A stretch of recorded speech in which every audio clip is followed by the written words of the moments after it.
Good morning. We find ourselves at Wednesday of the second week in Ordinary Time.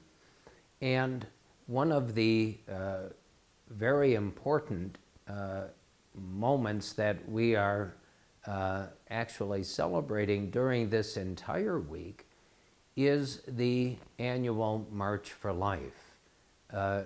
2 days ago, I celebrated Mass at our cathedral for all three of our high school, Catholic high school children who are all going to the March for Life, a large number of them using 3 full buses with their chaperones, and 4 of our priests who also are chaplains and teach in our high schools.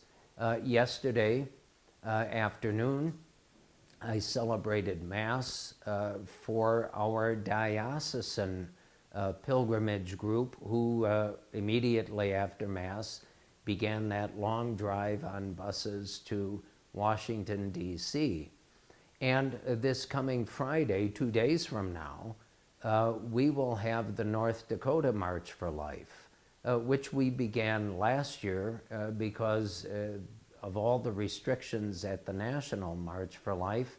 And it was such a success that we want to make this also an annual event for everyone who isn't able to take that much time to travel to Washington, D.C. to march with the National March for Life. But what we will be doing this Friday, of course, is we will begin again at the cathedral at 10:30 for the celebration of Holy Mass, and then after Mass, everyone will make their way either marching or driving to the state capitol, where we will convene on the steps of the state capitol at 12:30, and there will be a short presentation with prayer and a moment of silence for the almost 65 million children who have been murdered through abortion since 1973. And so this is a very important week for the Catholic Church across the United States, and certainly for the Catholic Church in North Dakota, both the Diocese of Bismarck and Diocese of Fargo. And it's something that all of us can certainly participate in, if not actually physically marching. Come to Mass and pray with us as I say that God in His infinite providence and mercy will change the hearts and the minds of those who are responsible for this terrible blight on our nation, that innocent children are being murdered for no reason whatsoever. And so it's, again, a whole week of prayer and action in defense of human life. And one of the things that the Church in the United States does is it has, of course, 40 days for life, but the 9 days leading up to January 22nd, the date of Roe v. Wade in 1973, annually we have the Novena for Life.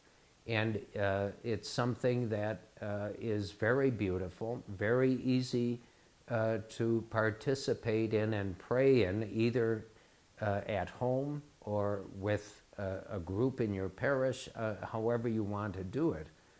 But the resources for it can be found on the diocese's website, and there's a prayer meditation and something of an action item or action activity that can be done each of the 9 days of this Novena for Life. And I would very much encourage you, if you're not able to participate in any other way, participate in praying for the defense of all human life by observing this Novena.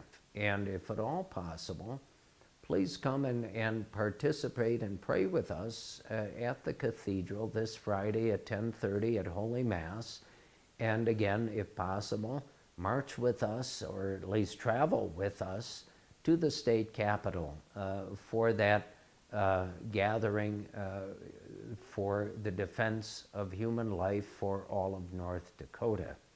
So may God bless you in these cold and windy days of January.